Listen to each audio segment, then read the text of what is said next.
L'argent, l'argent, l'argent, pour qui n'est-ce pas un sujet de préoccupation?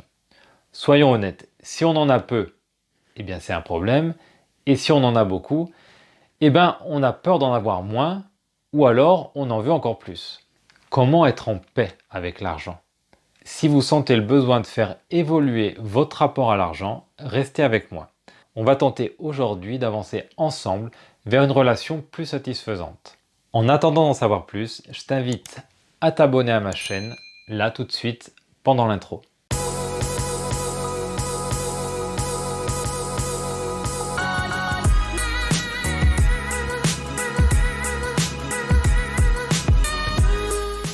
Bonjour, si tu es nouvelle ou nouveau sur cette chaîne, je suis Xavier. Je publie chaque semaine une vidéo dont l'objectif est de proposer un changement de regard sur un aspect de notre vie pour changer concrètement notre quotidien.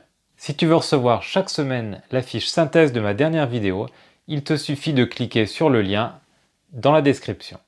Pour aborder un sujet comme l'argent qui a déjà été examiné et retourné dans tous les sens, j'aime bien repartir de la base. C'est quoi l'argent? Bon, c'est assez basique en fait. L'argent est un moyen inventé par les humains pour faciliter les échanges de tout type. Concrètement, l'argent présente un avantage majeur par rapport au troc. Il est beaucoup moins limitatif. Plus besoin de chercher la personne qui est intéressée par mes services et qui propose justement ce dont j'ai besoin. On pourrait aussi dire que l'argent est une énergie qui circule entre les humains. En d'autres termes, l'argent m'est utile car il me permet, en échange de l'exercice de mes compétences, d'obtenir et de faire ce que je désire pour moi et ma famille. L'argent est donc un moyen d'obtenir quelque chose et ne sera jamais autre chose qu'un moyen. Le point de départ, selon moi, de notre relation souvent compliquée avec l'argent est qu'on le regarde autrement que ce qu'il est vraiment. Un simple moyen d'échanger.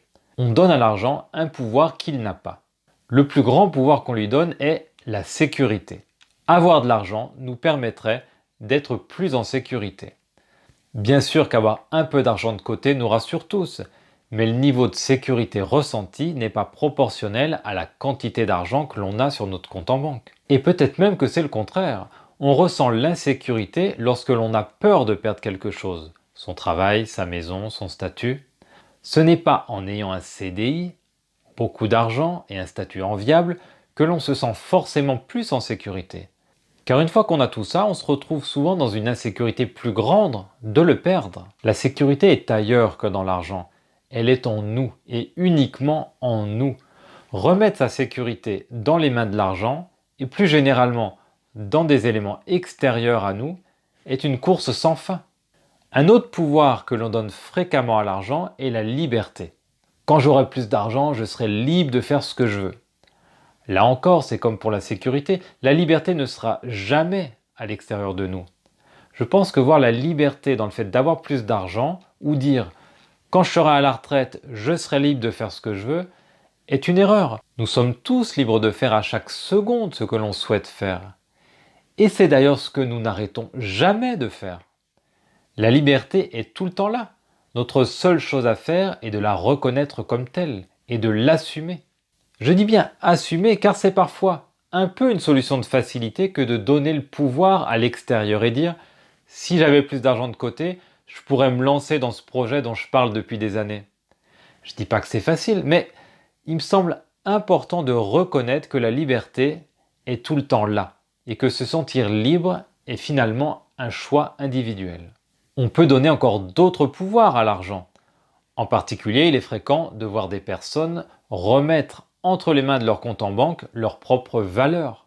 Le fait de donner un pouvoir à l'argent a pour conséquence d'associer l'argent à de l'affect, à des émotions ou encore à des croyances. Quand j'aurai de l'argent, les autres me regarderont différemment, me respecteront, je me sentirai mieux. Ou encore, l'argent est responsable de tellement de conflits dans les familles, entre les pays, vivement qu'il disparaisse, le monde sera meilleur sans argent. Ou encore, si je me mets à gagner plus d'argent, j'ai peur de changer de clan, de passer dans le camp des riches. C'est souvent de la peur qui est associée à l'argent, mais ça peut être du dégoût, de l'admiration, de l'obsession. Ma proposition aujourd'hui est d'essayer de revenir le plus proche possible d'un état de base dans notre relation à l'argent, sans affect. De revenir simplement à ce qu'est l'argent. Un moyen d'échanger entre les humains. Ni sale, ni propre, ni tabou, ni magique. Tout ce que l'on associe à l'argent est en fait simplement en nous. L'argent n'a rien à voir avec tout ça. Alors bien sûr, c'est un travail pas forcément simple à faire. Il va falloir en détricoter des histoires que l'on se raconte depuis des années, parfois depuis plusieurs générations. Je propose une prise de recul. Observons notre comportement avec l'argent afin de prendre conscience. Pour ça, on peut par exemple commencer par prendre un papier et un crayon et se poser les questions suivantes. Écrire ses propres réponses noir sur blanc. C'est quoi l'argent pour moi? Une sécurité? Un statut? Une valeur? Une source de conflit? Allez-y, grattez du papier. Quel pouvoir je donne à l'argent? Quelles sont mes croyances reliées à l'argent? On ne peut pas gagner plus de X euros par mois dans mon métier? C'est à l'État de fournir un salaire minimum à tout le monde? Listez tout ce que vous pensez être vrai, indiscutable en lien avec l'argent et interrogez chacune de ces vérités. Est-ce que j'ai toujours pensé ça? Est-ce qu'il existe d'autres personnes qui voient une autre vérité que la mienne? Si oui, où est donc la vérité? En faisant ce travail de déconstruction, l'idée est de faire le geste de revenir inéluctablement à la base. Toute déconstruction d'une croyance va nous ramener au fait que l'argent en soi n'est qu'un moyen. Une autre question que l'on peut se poser: comment je regarde, je considère les personnes qui ont beaucoup plus d'argent que moi? Mépris, jalousie, admiration? Et celles qui en ont beaucoup moins? Enfin, dernière question, quel est mon comportement vis-à-vis de l'argent? Comment je fais circuler cette énergie? J'aime bien la métaphore du cours d'eau pour faire ce travail. Est-ce que je suis plutôt un énorme fleuve qui génère des flux d'entrée et de sortie importants et constants, sans grand remous? Est-ce que je suis plutôt une toute petite rivière avec un petit flux continu tout au long de l'année?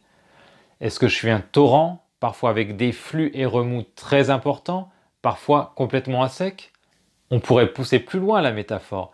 Est-ce que je suis plutôt de type barrage, j'accumule et je bloque les vannes? Faire cet état des lieux, ce constat à un moment donné, me semble intéressant pour prendre conscience de là où on en est. Ok, mais on fait quoi après? Eh bien, c'est pas le plus simple parce que c'est passer de la théorie à la pratique. Dans l'idéal, ne plus se focaliser sur le moyen argent, ni sur toutes les croyances, valeurs et émotions associées. Simplement se reconnecter à sa puissance propre, à sa liberté, sa sécurité, sa valeur, et avoir une confiance absolue que tout ce qui nous arrive est parfait à chaque instant. C'est peut-être pas le plus facile, mais une fois que cette confiance est installée, elle nous accompagne au quotidien et ne nous lâche plus. Et cela nous permet au quotidien de simplement faire circuler l'énergie argent, donner sa part, faire vivre ce que l'on a de meilleur en soi, de plus juste, en pleine confiance, et observer le flux, la rivière couler. Chacun avec son style qui lui est propre, ruisseau, torrent, fleuve, et arrêter de passer notre vie à compter et recompter. Mais attention, je pense que le piège est d'attendre de recevoir avant de donner. C'est bien l'inverse, c'est en donnant le meilleur que l'on reçoit le meilleur. C'est pas quand je serai riche, je réaliserai mes rêves, c'est l'inverse. Quand je réaliserai mes rêves, je serai riche, dans le sens économique ou pas d'ailleurs. On tombe souvent dans le piège de voir le processus à l'envers. Je me mettrai au sport quand je serai en forme. Non, selon moi c'est plutôt quand je me mettrai au sport, je serai en forme. Quand je serai prêt, je ferai un enfant. Mais je pense plutôt que quand j'aurai un enfant, je serai prêt. C'est en s'engageant que le flux se met en place. C'est en osant s'engager que l'on va reprendre conscience de notre pouvoir, de notre liberté, de notre valeur, de notre sécurité, et ne plus rester dans l'illusion que tout cela est contenu dans un bout de papier ou dans un chiffre en bas d'un relevé bancaire.